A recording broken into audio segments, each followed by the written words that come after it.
pessoalmente. Dr. Lucas entrou agora também. Obrigado pelo convite mais uma vez, e acho que essas reuniões e essa iniciativa de vocês, estar convidando pessoas de outras áreas de fora, é muito bom, porque isso tem a acrescentar para o hospital. E acrescentando para o hospital, consequentemente, vai melhorar a qualidade de vida das pessoas da região. E acho que isso é o bem maior que a gente pode estar fazendo pelas pessoas aí de Rondônia, sobretudo do interior e do Vale do Guaporé. Minha paixão, meu carinho por aí é muito grande. Foi um dos meus primeiros empregos, então tive o prazer de aprender muita coisa por aí, e isso é muito importante, levar isso comigo para sempre. Acho que a gente não pode perder jamais as origens de onde a gente veio, né? E isso aí para mim é muito significativo. Obrigado mesmo, Tati, obrigado, Lucas, pelo convite, e é muito bom falar um pouquinho com vocês. Se alguém quiser perguntar alguma coisa, fica à vontade aí. Eu pensei da seguinte forma: eu vou falar um pouquinho sobre AVC, depois a gente pode conversar, pode trocar uma ideia, pode pensar o que a gente pode melhorar aí no Hospital Regional de São Francisco, porque eu acho que o principal motivo da gente estar conversando hoje é ver como que a gente pode melhorar a estrutura daí da região, o que a gente pode fazer para beneficiar as pessoas do Vale do Guaporé. Então, como que a gente poderia melhorar de alguma forma isso aí? Então, acho que falando um pouquinho sobre o AVC, sobre o que existe de hoje mais moderno no mundo, o que a gente faz aqui, o que se faz nos Estados Unidos, o que existe de ponta de tecnologia, a gente pode pensar e trazer um pouquinho para a realidade. Lógico, eu sei das dificuldades do Estado, sei das limitações que a gente tem em algumas regiões, mas a gente coloca na realidade local o que pode ser feito para melhorar. Porque AVC é uma coisa muito séria, a gente vai ver alguns dados ao longo dessa conversa de hoje, e pode acontecer com a gente. Então, às vezes, alguém dessa sala que está presente, pode acontecer um AVC. E se fosse com a gente? O que a gente pode fazer para melhorar? Como que a gente vai preparar a equipe para atender melhor, para se acontecer comigo, com um familiar meu aí, ele vai ser melhor atendido. Então, acho que esse é a mensagem que fica, e é meu interesse. Se eu conseguir passar isso para vocês hoje, vai ser muito importante. Eu vou pedir que alguém ligue o microfone, tá? Se você puder ligar o microfone, porque eu vou tentar compartilhar a minha tela. E como é a primeira vez que eu uso esse aplicativo, eu tenho um pouquinho de dificuldade ainda com ele. Só quero saber se está funcionando certinho. Ok. Dá uma olhadinha se já abriu a apresentação. Abriu a apresentação já para mim aqui. Abriu? E você está conseguindo me ver também? No telefone, não. Se alguém tiver para o PC e quiser falar alguma coisa, não, mas eu estou no telefone. Eu separei essa conversa, não vou nem chamar de aula, vou chamar de uma conversa com vocês, em 5 grandes tópicos. Primeiro é por que eu chamo de AVC, que a gente vai ver que existem várias coisas, mas assim, eu sempre bato nisso, bato com alunos, bato com residentes novos, bato com outros colegas médicos, que assim, vamos chamar de AVC. Depois, o impacto que existe no Brasil e no mundo sobre o AVC. Outra, quando eu suspeito de AVC, e agora, o que eu faço? Depois, como é que eu trato o paciente com AVC? E por último, o que a gente pode melhorar no Hospital Regional de São Francisco do Guaporé? O que a gente pode melhorar para o Vale do Guaporé? Como que a gente pode pensar nisso? E mais do que eu falar, acho que a gente tem que falar junto. Mas então, começando aqui, por que chamar de AVC? Se a gente fosse pegar na literatura médica, quando a gente fala de cérebro, não sei se está dando para ver bem essa imagem, cérebro é só essa região vermelha aqui, representado pela cor vermelha, e o diencéfalo, que está representado pela cor verde. Então, cérebro é essa parte de cima. Essa parte de baixo, que está de amarelo, laranjado e roxo aqui, que é o cerebelo e o tronco cefálico, são partes do encéfalo e não do cérebro. Então, na verdade, o nome mais correto seria falar acidente vascular encefálico e não acidente vascular cerebral. Porque o acidente vascular ele pode acontecer no cerebelo. Mas eu falo assim, Johnny, então o certo é falar AVE? Sim, o certo, pela literatura médica, é falar AVE. Mas o Dr. Octávio Pontes, em 2012, ele é o grande nome do AVC no Brasil, ele é médico da USP de Ribeirão. Ele falou assim, vou fazer uma pesquisa e vou ver por que as pessoas não entendem o que é o AVC. Por que ninguém conhece o AVC? E daí ele fazendo a pesquisa, ele pesquisou em todos os estados. E quanto mais ia para o norte e para o nordeste, pioravam as respostas. e que a pessoa não sabia. A pessoa geralmente falava que era um derrame, falava que era um acesso, que era um ataque, que era o caminho da morte, que era um problema de velhice.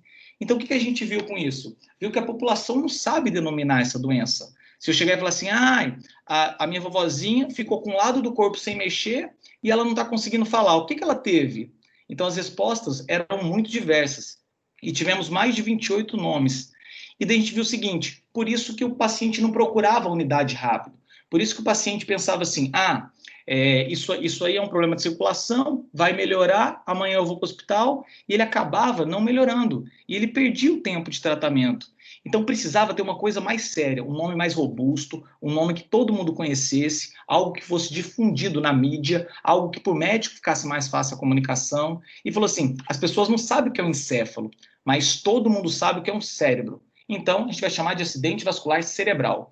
E de 2012 para cá, todos os médicos, neurologistas, neurocirurgiões chamam de AVC. E daí eu estendo para acadêmicos de medicina, para sempre que você for fazer uma palestra, falar com o familiar, falar com todo mundo no hospital, quando chegar algum paciente lá, vamos sempre chamar então de AVC, porque isso é melhor.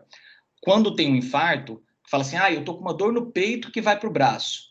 Qualquer pessoa sabe que tem que correr para o hospital, porque isso é sério, é um infarto. Agora, quando fica com a metade do corpo paralisado, a pessoa pensa, eu posso esperar para ver se não vai melhorar amanhã, senão é uma congestão. Então, se a gente colocar na cabeça das pessoas que é um AVC, a pessoa vai procurar o hospital mais rápido. Então, acho que isso é o que fica do nome. Por que chamar de AVC? E o AVC, a gente fala assim, precisa falar muito do AVC? Precisa tanto falar do AVC, porque o AVC é a segunda causa de morte no mundo, e já foi a primeira. Já foi a primeira causa de morte no mundo, hoje é a segunda. Mas ele é a principal causa de incapacidade hoje no mundo.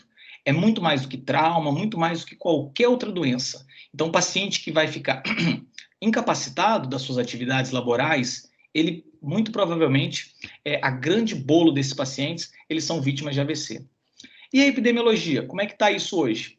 Aqui eu trouxe uns dados interessantes sobre a mortalidade no Brasil. Como eu falei, muitas vezes ele ficou em primeiro lugar, e em algum tempo ele fica em segundo. É a principal, é a segunda, é a principal, é a segunda. Isso aqui é um dado de 2015. As doenças cerebrovasculares, que são os AVCs, ele matou mais de 90 mil pessoas no Brasil. Hoje, esse número veio para 100 mil. E as doenças isquêmicas do coração, que é o infarto, era 84. Hoje ele está 106. Então, a gente vê que não muda muito. É sempre ali, esse páriozinho. Ou é AVC ou é infarto que mais mata. Então, cada ano isso muda. Hoje está infarto, mas é com uma diferença muito baixa. E quando a gente vê a projeção mundial, a gente vê que, em 2004, as doenças cerebrovasculares, ela tinha 9% das causas de morte, enquanto que o infarto era 12%. E a projeção disso aqui para 2030 é que vai aumentar. Então, antes que eu tinha 10% da população morrendo de doenças cerebrovasculares, agora eu tenho 12%. E por que aumentou? Aumentou por dois motivos. Um, que a população está envelhecendo mais, e essa doença é uma doença de pessoas mais idosas. E dois, porque diminuiu as outras causas de morte, como doença infecto-contagiosa, doenças parasitárias e etc. Então, com esses dados hoje, o que a gente fala? Que a gente tem cerca de 13,7 milhões de pessoas com AVC por ano. E mais de 5 milhões de óbitos por ano no mundo. E a projeção para 2030 é aumentar para 7,8 milhões de óbitos por ano. Aí eu falo com você, o Covid, que está tão na moda, que está todo mundo falando, pesquisei agora há pouco, antes de entrar aqui com vocês, o dado atual do Covid, hoje, quanto que morreram de pessoas no mundo? 1.200.000. 1.200.000 pessoas morreram de Covid. Então, a gente tem mais de 5 milhões de óbitos no ano passado no mundo de AVC. Isso é quase 5 vezes mais mortes por AVC do que por Covid. E quanto que você viu de investimento, quanto que você viu de propaganda, quanto que você viu de mobilização mundial para o Covid? E o que você viu para o AVC? Então, você acha que fica a reflexão de que o AVC mata muito mais do que o Covid. Será que a gente não deve investir um pouco mais no AVC? Aí temos essa campanha do AVC, da Organização Mundial de Saúde. É um videozinho bem curto, vou mostrar para vocês. Um de nós poderá não chegar em casa hoje. 1 em cada 4 pessoas terá um AVC ao longo da vida. Entretanto, a maioria dos AVCs podem ser facilmente prevenidos com passos simples. Quando se trata de AVC, não deixe que seja você. E essa campanha a gente sempre está passando aqui na TV local, na TV local de São Paulo, está tentando difundir muito, para a pessoa entender a gravidade do AVC. E que 1 em cada 4 pessoas vai ter um AVC ao longo da vida. E isso é estatístico. E as pessoas aí do Vale do Guaporé também vão ter essa doença. Então a gente precisa ver como melhorar isso, como tratar melhor para diminuir essa gravidade toda de óbito por ano. E eu falo também que existe o grande iceberg do AVC. O que é o grande iceberg do AVC?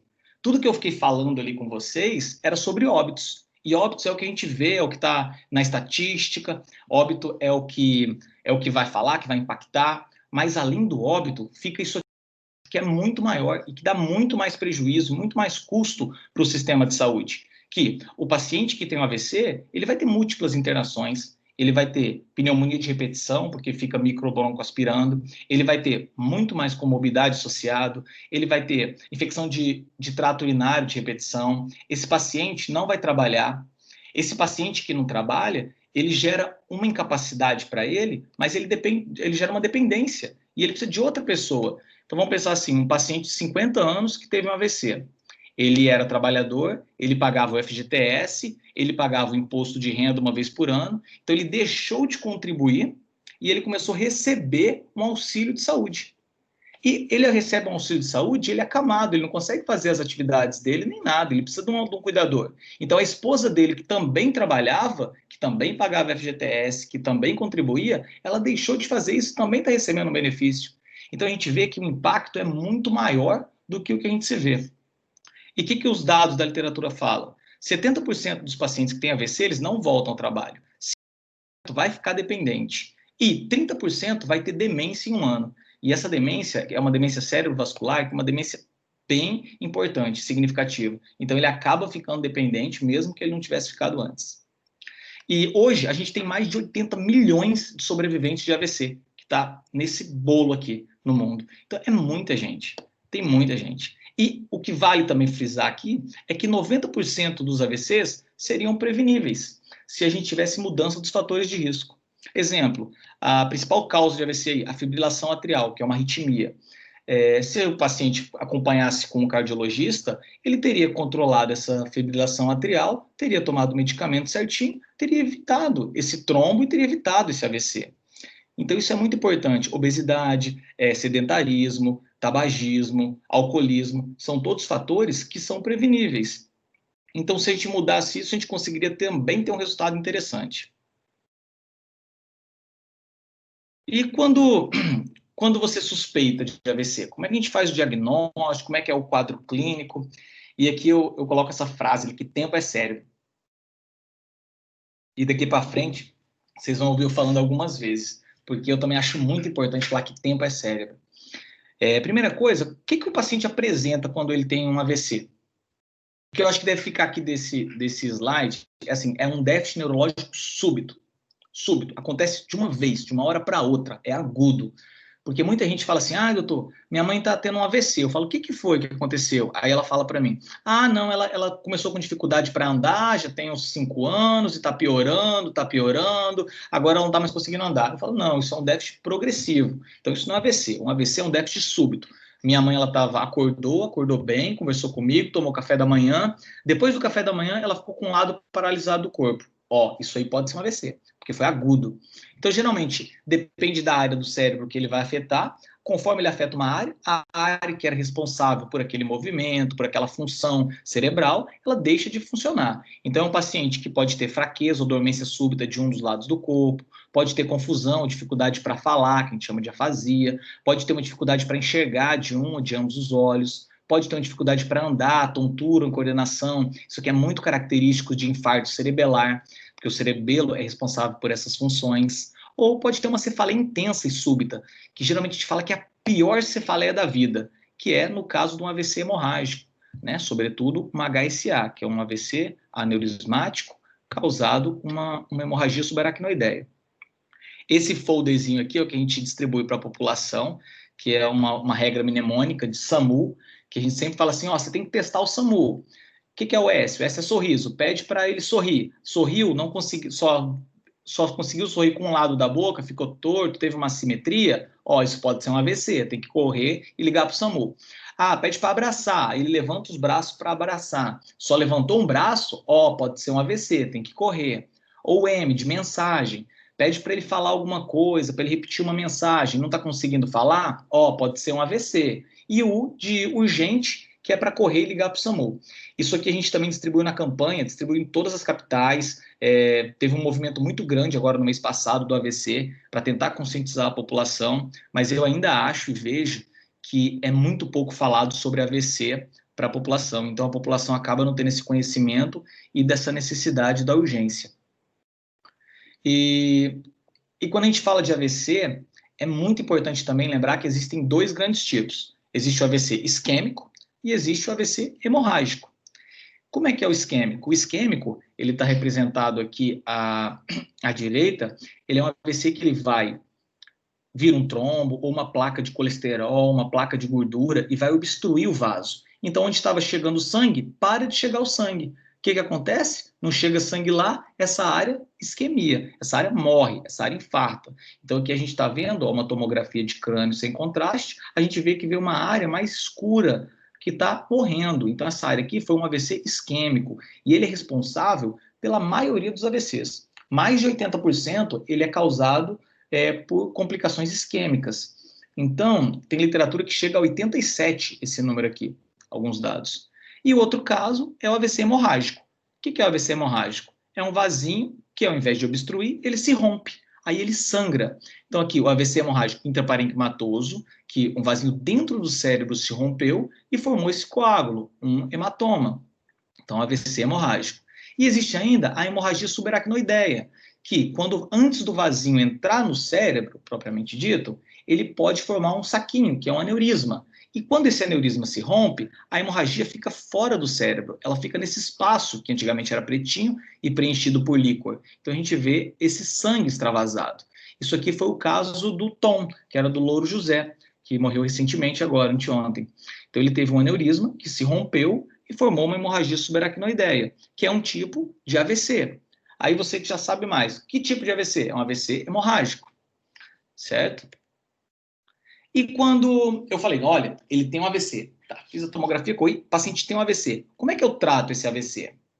Aí eu gosto de falar sempre isso aqui, que antigamente, na emergência, a gente não tinha nada, a gente só tinha que rezar para o paciente e dar um remedinho sintomático e tudo. Mas hoje, com a tecnologia, a gente tenta fazer o máximo possível para esse paciente, e cada vez mais. E por que lá eu falei que tempo é cérebro? Porque a cada minuto, 2 milhões de neurônios são perdidos. Então, a gente pensar assim, pô, demorou 1 hora para atender esse paciente. Ele perdeu 120 milhões de neurônios. E esses neurônios perdidos, eles não serão recuperados. Ele não volta. Então, esse paciente ele vai apresentar maior número de sequelas a depender do tempo que a gente gastar para atender esse paciente. E eu sempre falo que o atendimento ele começa no pré-hospitalar. Quando o SAMU é chamado para avaliar um paciente que está com suspeita de AVC, buscar, ele já liga para a nossa equipe e fala, olha, hospital, está chegando um AVC para vocês, estou indo buscar. Então, a nossa equipe já fica preparada para receber esse paciente. Por quê? Porque a avaliação geral e imediata no pronto-socorro, nossa, tem que demorar menos de 10 minutos. Temos um protocolo para isso. O que a gente faz nesse menos de 10 minutos? A gente vai avaliar o que a gente chama do ABC da medicina, que é para ver via aérea, para ver como é que está a respiração e a circulação, ver pressão e tudo. Coloca um O2 sobre catéter para o paciente, se ele tiver necessidade de intubação, aí o médico vai avaliar. Acesso venoso, sempre com soro fisiológico, isso é importante também, vale falar, que o paciente neurocrítico, sempre chegar um paciente com TCE, com AVC, com uma infecção, que tomou qualquer coisa que você pensa que é sistema nervoso cerebral, não usem soro glicosado, use sempre soro fisiológico. O soro glicosado, ele é deletério ao tecido cerebral, sobretudo o tecido cerebral inflamado, o tecido cerebral que está sofrendo algum tipo de injúria. Então, soro fisiológico, vai monitorizar, vai solicitar exames laboratoriais, mas esses exames não precisam ficar prontos, não vai te atrapalhar tratamento nenhum. Você solicita o hemograma, eletrólise, função renal, coagulograma e deixa. Vai colher o sangue e vai fazer. Só que você continua atendendo o paciente. Agora, a glicosimetria, o hemoglicoteste, a glicose capilar, esse é muito importante. Por quê? Porque um paciente com hipoglicemia, ele simula o quadro clínico de um AVC. Esses dias, semana retrasada, eu fui chamado de madrugada para atender um paciente que era um AVC, fui correndo, acordo no desespero, cheguei lá, não fizeram a glicose. Eu fiz a glicose, deu low, que deu baixinho, baixo de 10. Fiz uma glicose hipertônica para o paciente voltou, ficou super bem. Que bom que não era AVC, mas assim, se o colega tivesse feito a glicemia conforme está no protocolo, não precisaria ter chamado o time de AVC. E feito isso tudo, aí avisa o time de AVC, avisa o técnico da tomografia e o neuro. Quando a gente chega, que tem que ser em menos de 25 minutos, aí a gente vai rever a história, ver que horas que foi que começou os sintomas, ver tudo isso. Fazemos algumas escalas específicas de AVC, que é a ICNA-8, é uma escala bem grandinha, mas tem que o médico neurologista ou neurocirurgião tem que conhecer. O Hunt-Hess, que é outra escala de AVC também, e a gente analisa a TC de crânio para iniciar o tratamento. Esse vídeo aqui, eu gosto muito, porque esse vídeo, ele mostra mais ou menos o que eu tentei falar com vocês, de como era antes e como é agora. Esse vídeo é um vídeo da Fórmula 1, em 1950, em Indianápolis, um pit stop. Então, vamos olhar um pit stop de 1950. Como é que era? Chegava o motorista, ficava uma pessoa ali ajudando o motorista, outro abastecendo aqui atrás, aí um cara trocando o pneu, aí você vê, o cara fica lá trocando o pneu, sozinho o outro aqui atrás, embaixo, só olhando, observando o que está acontecendo, duas pessoas aqui também olhando, aí o cara pede uma aguinha, o motorista pede uma água, vem um outro cara entregar água para ele, aí esse cara está terminando de trocar o primeiro pneu, quando ele termina de trocar o primeiro pneu, ele vai para o segundo pneu e esse é o pit stop. E a corrida está acontecendo, você escuta os outros carros correndo. Então a gente vê, olha isso, ele terminou, foi para o segundo pneu, o outro está lá ainda conversando com ele, limpando o carro, ajustando, lustrando. E o que acontecia? O pit stop de 1950 demorava 1 minuto e 20 com o carro parado, para ele voltar para a corrida. Então, 1 minuto e 20 depois, esse cara consegue voltar para a corrida. Então, vamos lá. Isso em 1950. Agora eu vou dar um exemplo do pit stop da Ferrari, de 2013, em Melbourne. Olha como que ele já avisou no rádio. Ó, tô indo parar no pit stop nessa curva. A equipe fica toda montada. Cada pessoa com pneu. Uma multidão, 20 pessoas lá esperando esse carro chegar. Por quê? Porque precisa de tempo. Porque tempo é importante. E quando a gente fala de AVC, é mais ou menos o pit stop da vida. Então, você tem que ser rápido, tem que ter tempo. Olha, ele chegou, olha a velocidade que estão trocados os pneus. Em 3 segundos, acabou o pit stop. Então, eu comparo isso. Eu comparo que, antigamente, demorava-se mais. Só que hoje, a gente sabendo, a gente tem que usar a tecnologia a nosso favor. Temos que usar o WhatsApp, temos que usar os aplicativos e tudo. E temos que agilizar nesse tratamento. E a gente consegue fazer isso. Então, pensa no pit stop antigo e no pit stop atual. Pensa no manejo de tratamento que era feito antes e o que a gente pode fazer hoje para melhorar. E como é que trata? Tá. Então, a gente fez um atendimento do paciente, foi tudo rápido, foi ótimo. Vimos que o paciente tem um AVC. O que tem hoje de evidência científica que é nível 1A na literatura? Que realmente modifica a história natural da doença. Nível 1A é quase assim, se eu não fizer, eu estou fazendo um mal para o meu paciente. Isso está na literatura que é comprovado e você tem que fazer. E são 5 grandes coisas que, assim, está comprovado que vai melhorar com certeza o AVC nível 1A. 1 é usar o AS nas primeiras 24 horas, porque o AS diminui a chance de recidiva do AVC. 2, ter uma unidade de AVC. O que é isso? O Sistema Único de Saúde, o SUS, ele já disponibiliza para centros de AVC uma UTI específica de AVC. E é visto que no hospital que tem a UTI específica do AVC, os pacientes têm bem menos comorbidades, bem menos incapacidade grave do que em unidades que não têm a UTI específica de AVC. Mas é um pouco mais difícil de se aplicar, né? Só mais em grandes centros. Aqui a gente tem 10 leitos de unidade de AVC. Trombólise com RTPA, que é a alteplase. Essa é uma uma medicação que faz venosa. E essa medicação, o que ela faz? Ela vai lá onde está o trombo e ela dissolve o trombo. Então estava obstruído, o sangue não conseguia chegar no cérebro, ele foi lá e dissolveu esse coágulo e o sangue volta a chegar no cérebro. Então é muito interessante. Depois a gente vai ver como é que usa, como é que é o horário e tudo. Outro tratamento é trombectomia mecânica. O que é isso? Eu vou lá com um catéterzinho e retiro o trombo de dentro do vaso. Vou mostrar vídeo depois e explicar como é que funciona. E se eu não conseguir fazer nada disso, eu tenho um último que assim, é para tentar salvar a vida do paciente. Por quê? Quando causa um AVC, o paciente, o cérebro começa a inchar. E ele vai inchando, inchando, inchando. E a cabeça da gente, o crânio, ele é um osso duro, rígido. Então não tem espaço para esse cérebro inchar. O que acontece? A gente vai e faz uma cirurgia que chama craniectomia descompressiva, que é tirar uma parte do osso, depois eu vou mostrar a foto dessa cirurgia, para dar espaço para o cérebro inchar, aumentar e o paciente não virar óbito. Se a gente não fizesse essa cirurgia, o paciente morreria. Mas isso aí não é para melhorar os sintomas do paciente, não é para evitar a sequela, já é uma coisa mais tardia que é para ele não morrer. Então a trombólise, que é aquele medicamento que eu falei para vocês que faz venoso, como é que ele funciona, como é que é? Então o trombolítico, que é o RTPA alteplase, ele foi descrito como comprovado, funcionando, o nível 1 de evidência, em 1995. Então, a gente já tem bastante tempo de trombolítico aí funcionante. E no primeiro artigo, ele era comprovado que ele funcionava até 3 horas dos sintomas. Então, o paciente teve um AVC, se tiver menos que 3 horas, a gente fazia o trombolítico. Depois, em 2008, um novo artigo comprovou que até 4 horas e meia, o paciente tem benefício. Então, a gente vai usar o trombolítico até 4 horas e meia. E passou de 4 horas e meia, vale a pena usar esse remédio? Não, não vale a pena. Por quê? Porque ele tem mais chance do paciente ter um sangramento, de o paciente ter uma complicação, do que ele ter um benefício. Então, a gente usa o trombolítico, RTPA, até 4 horas e 30 do início dos sintomas.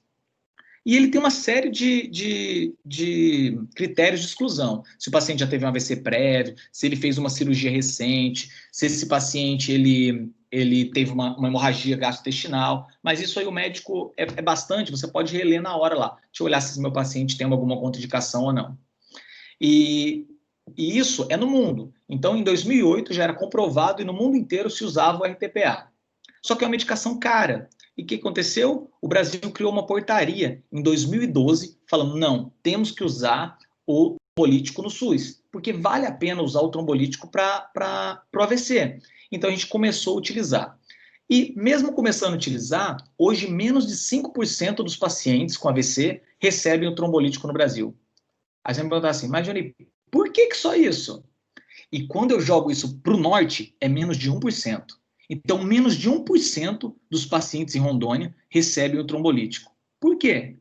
Aí são 2 motivos. Motivo 1, porque o paciente demora a chegar na unidade de saúde. E motivo 2, às vezes ele chega numa unidade de saúde que ou não faz tomografia para ver isso em tempo hábil, ou não transfere ele para um centro que faça a tomografia, ou não tem um médico ou um neurologista, ou um neurocirurgião que indique o medicamento. Lembrando que na portaria mesmo fala que isso é médico, então, em tese, não deveria ter ninguém de equipe de neuro. E na medicina a gente usa muito um negócio que chama NNT, que é o número necessário para tratar. E é interessante falar, porque no infarto também usa esse medicamento. E esse medicamento é liberado para o infarto há muito mais tempo do que foi liberado para o AVC. E quando a gente olha no infarto, cada 33 pacientes que têm o IAM, um vai se beneficiar da morte, não vai evitar a morte, dos que usam o RTPA. Então, eu tenho 33 pacientes infartados. Vou fazer o RTPA para os 33. Um vai evitar a morte. Então, o número necessário para tratar do RTPA para o IAM é de 33 para 1. No AVC, quando a gente coloca nas primeiras 3 horas, é 1 para cada 7 pacientes. E quando a gente estende, coloca até 4 horas e meia, fica 1 para cada 14 pacientes. Então, assim, vale muito a pena utilizar a medicação. Porque você vai conseguir tratar pacientes e vai diminuir a incapacidade ou morte do paciente. Então, é extremamente importante utilizar, conhecer, saber esse tempo e saber como intervir. Ah, mas perdeu o tempo, Johnny, não consegui porque meu paciente chegou lá com 5 horas. Existe alguma coisa para fazer? A resposta é sim, existe. Aí dá para a gente fazer uma que chama de trombectomia mecânica. E o primeiro estudo de trombectomia mecânica, randomizado, um estudo grande, robusto, que falou assim, vale a pena fazer trombectomia mecânica, ele surgiu em 2015. Foi publicado o primeiro. E ele falava que até 6 horas teria benefício. Então, esse paciente que chegou entre as 4h30 até 6, a gente faria trombectomia mecânica. Em 2016, surgiu um novo estudo falando, não, pode fazer até 8 horas. Então, ó que show, aumentou esse tempo. Até 8 horas a gente pode fazer a trombectomia mecânica, que é melhor do que não fazer. Em 2017, um novo artigo chamado Diffusion, ele criou um novo protocolo e ele descobriu que o paciente era beneficiado até 16 horas. Então, em alguns casos selecionados, até 16 horas valia a pena fazer alguma intervenção de trombectomia mecânica. E, em 2018, saiu esse artigo falando que é o Down, que ele viu que até 24 horas, aí em pacientes mais selecionados, aí tem que fazer uma ressonância para a gente ver um negócio que a gente chama de área de penumbra, que é uma área que ainda não morreu do cérebro, mas que você não intervir, ela vai morrer, ela vai ficar isquemiada. Então, se ele tiver essa área de penumbra grande, nesse paciente eu consigo ter benefício até 24 horas. Então, o paciente que começou um déficit hoje, ele pode ser tratado amanhã. E isso é muito importante e muito significativo. Só que isso tudo é a nível americano e europeu. Aí a gente falou assim, mas e no Brasil, tem alguma coisa? Aí esse aqui é meu que eu fiquei extremamente feliz que eu participei desse estudo. O nosso hospital aqui, ele foi um dos centros de referência no Brasil, e ele é um estudo que mostra que, mesmo no serviço público de saúde do Brasil, vale a pena fazer a trombectomia mecânica. Só que nesse nosso trabalho inicial, a gente conseguiu provar com um delta-T de 8 horas. A gente não conseguiu utilizar porque a gente falta uma questão de legalidade para entrar nesse 24. Mas então está comprovado que até 8 horas vale a pena usar no Brasil, que isso é custo efetivo também. Em média, só para vocês terem noção, fica em 20 mil o tratamento com esse sistema de trombectomia mecânica. Aí você pensa, Johnny, 20 mil é muito dinheiro para o SUS pagar. Só que você lembra lá a historinha que a gente contou do cara de 50 anos? Se ele não fizer esse tratamento, esse paciente ele vai ficar dependente, ele não vai conseguir andar, ele vai ter que se aposentar, ele vai ter que ficar recebendo. Em 20 meses ele gastou muito mais do sistema do que ele gastaria com o tratamento. Então, é custo efetivo, vale a pena fazer isso. E a gente conseguiu provar isso. E agora a gente está fazendo uma versão estendida dele, que vai ser para prorrogar até 12 horas. Então, acredito que até o meio do ano que vem a gente consegue liberar isso também para o SUS, e até 12 horas a gente pode fazer a trombectomia mecânica. Mas não conheço, nunca ouvi falar de trombectomia mecânica. Tem como explicar? Tem como sim. Eu trouxe um videozinho aqui de como que é feito essa trombectomia mecânica. Aqui em cima é uma sala de hemodinâmica. A hemodinâmica é a mesma hemodinâmica utilizada para fazer cateterismo cardíaco. Então, assim, eu sei que a Qual tem, de Paraná tem, Porto Velho tem. Então, com essa mesma hemodinâmica, a gente conseguiria fazer todo esse tratamento, conseguiria prevenir comorbidades do AVC, conseguiria prevenir todo esse agravo que causa da doença, e com um tempo hábil para tratamento.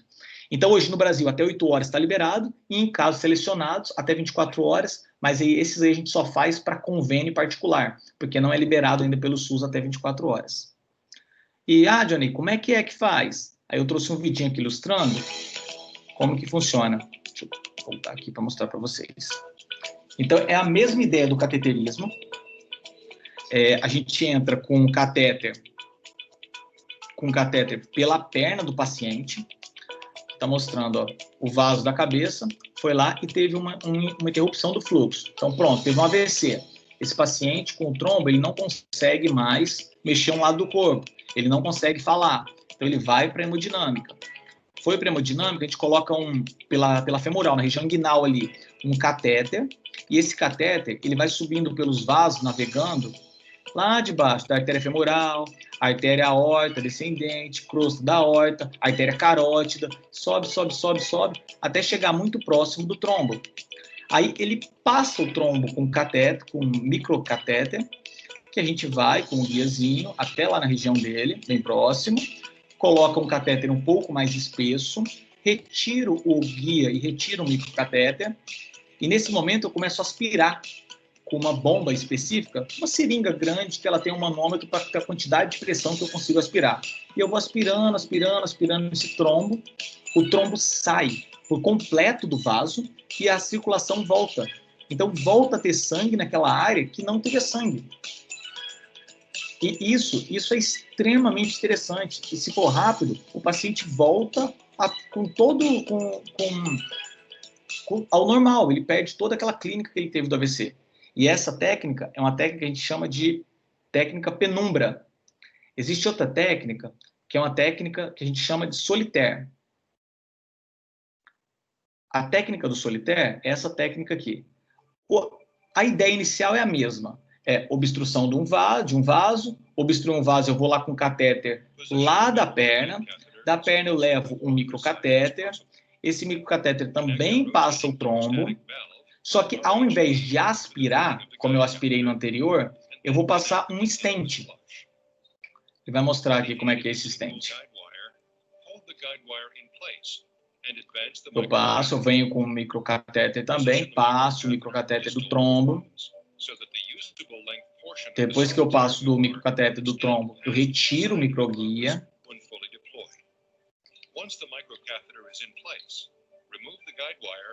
Tirei o microguia e agora eu coloco o stent, que é o stent solitaire. Passo o solitaire. Passei o solitaire, eu retiro esse microcatéter. Aí o solitaire, ele é um aramezinho, e conforme eu tiro esse microcatéter, o aramezinho ele se agarra no trombo. Ele abraça todo o trombo. Nessa hora já começa a ter um fluxo, porque ele abre, ele cria uma força radial, e ao puxar, eu consigo puxar e tirar esse catéter, esse stent, e daí ao puxar o stent, eu puxo o trombo junto. Esse é o que a gente mais usa aqui, e a gente tem um resultado muito bom com ele. Depois eu vou mostrar resultados. Então eu estou puxando o trombo. O outro eu aspirei, esse eu puxei o trombo. E o fluxo novamente volta, o fluxo do paciente. E como é que veio isso aí na prática? Na prática, mais ou menos assim. Aqui eu trouxe 3 casos para a gente simplificar. Esse aqui é um primeiro, como que a gente vê o exame lá na hora. Então, a gente faz o exame, vê que aqui não está faltando toda uma circulação nessa região. Se eu não fizer nada, essa parte do cérebro do paciente vai virar óbito, vai isquemiar. Então, a gente faz o procedimento. Quando faz o procedimento, volta a circulação e você vê que preencheu toda a circulação. Dando um zoom aqui na imagem, ó, era exatamente aquele dispositivo que eu mostrei no vídeo, e aqui é o trombo. Aí você vê, olha que pequenininho esse trombo que ia dar toda essa complicação para o paciente. Aqui um outro caso, ó. Aqui é a cerebral média do paciente toda obstruída, a gente vai, faz o tratamento e ela volta a se encher. E aqui, novamente, o trombo. Aqui a ponta de uma agulha, olha como é pequenininho. E eu trouxe esse aqui foi legal, que foi feito essa semana. Então aqui também, estava sem sangue nenhum nessa região aqui da artéria cerebral média, isso aqui é depois do tratamento, todo recanalizado, e aqui está o stent com o trombo do paciente. E o legal que foi essa semana, que assim, eu pude gravar um videozinho do paciente. Esse paciente, ele chegou sem conseguir falar e sem conseguir mexer o lado direito do corpo. Seria um AVC maligno, provavelmente ele não iria sobreviver, ou ele iria ficar com uma sequela muito grave. E aqui está o paciente. Peço até desculpa. Levanta seu braço direito, levanta. Levanta no alto. Isso. Agora o esquerdo. Mas eu não tirei. O outro braço. Não, o outro braço. Então, pediu para levantar um braço, levantou. Pediu para levantar o outro braço, ele levantou. Tudo normal. Tá bom. Ele ainda estava com um grau de afasia, falando bem enrolado, mas a gente vê que está já recuperando.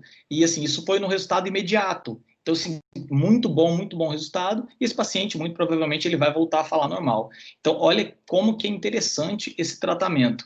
E era coisa que a gente não fazia antes.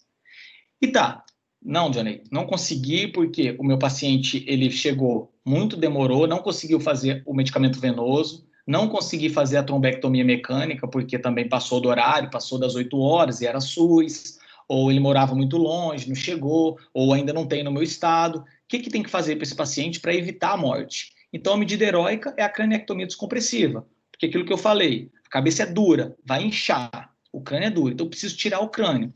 Aqui é um exemplo de uma tomografia de um paciente com AVC. Você vê essa região que a gente chama de hipodência, que está mais escura, toda esquemiado. A tomografia a gente vê do lado invertido, né, para os colegas médicos do grupo sabem, que aí então desse lado aqui é o lado esquerdo. Então, o lado esquerdo, o paciente sem conseguir mexer, sem conseguir ter suprimento sanguíneo, aí ele acaba ficando com uma afasia, que é não conseguir falar, e não conseguir mexer o lado direito do corpo. Como é que a gente faz? Coloca a cabeça num fixador de cabeça, que o paciente está já em plano anestésico, entubado. Essa é a incisão de pele, uma cirurgia bem grande. Aqui, depois que já está com o campo cirúrgico, aqui é já removido a pele, o flap cutâneo, que já é o osso. Aí o que a gente faz? Precisa abrir o osso. Como é que abre o osso? Com uma furadeira específica de alta rotação, chama trépano. A gente vai fazendo buracos. Depois desses buracos iniciais, fazendo vários buracos, depois liga um buraquinho no outro para conseguir abrir o crânio. O crânio abre, fica nessa proporção. Aqui a gente está invertendo o flap de dura mater, que é uma meninge, que é uma membrana que reveste o cérebro, e aqui está o cérebro. E a tomografia de controle. Como é que fica isso depois? Essa parte branca era o osso, ó, você vê que já está sem esse osso aqui, e agora teve espaço para o cérebro conseguir inchar onde ele estava esquemiado. Se a gente não tivesse feito isso, o paciente teria tido uma hipertensão intracraniana e ele teria vindo a óbito. Então, assim, ele ficou com sequela? Ficou com sequela, mas está vivo. Então, essa é uma medida mais heróica para o paciente sobreviver. E então o que eu tinha para a gente tratar era isso. Então a gente tem que pensar agora, e no Hospital São Francisco do Guaporé? Aí, na verdade, nem sou eu que tenho que falar, acho que é mais vocês, com tudo isso. A gente vendo que tem o tempo, que o tempo é extremamente importante e que a gente já tem medidas terapêuticas hoje no Brasil que pode ser feita até 8 horas na hemodinâmica. Consegue melhorar o fluxo de caminhamento? Ah, Johnny, não tem TC, é difícil. Sim, mas a gente precisa encaminhar esse paciente mais rápido. Será que a gente consegue, já quando o paciente chega, já ligar para uma central e falar assim, olha, eu estou com caso de AVC, como que a gente pode melhorar esse fluxo de AVC? Com quem que a gente vai conversar de direito? Porque isso vai reduzir custos, isso vai melhorar a saúde do Estado, isso vai ter um resultado bom, vai melhorar a qualidade do tratamento dos pacientes de vocês. Então, acho que isso a gente tem que conversar, pensar o que fazer. Eu estou disposto a ajudar, a ter ideias, a criar, mostrar o protocolo, mandar para vocês tudo isso que tem do Ministério da Saúde, para a gente tentar melhorar a saúde daí. Por mais que eu não esteja trabalhando aí agora, mas pretendo voltar, mas a gente tentar, de alguma forma, ajudar a população e fazer o bem, de alguma forma, à população da região. Né? O recado que eu tinha para trazer era esse. Aqui está a referência que eu usei, meu e-mail. Depois, se alguém quiser falar comigo, estou à disposição aí também, para a gente tentar trocar alguma ideia. E era isso.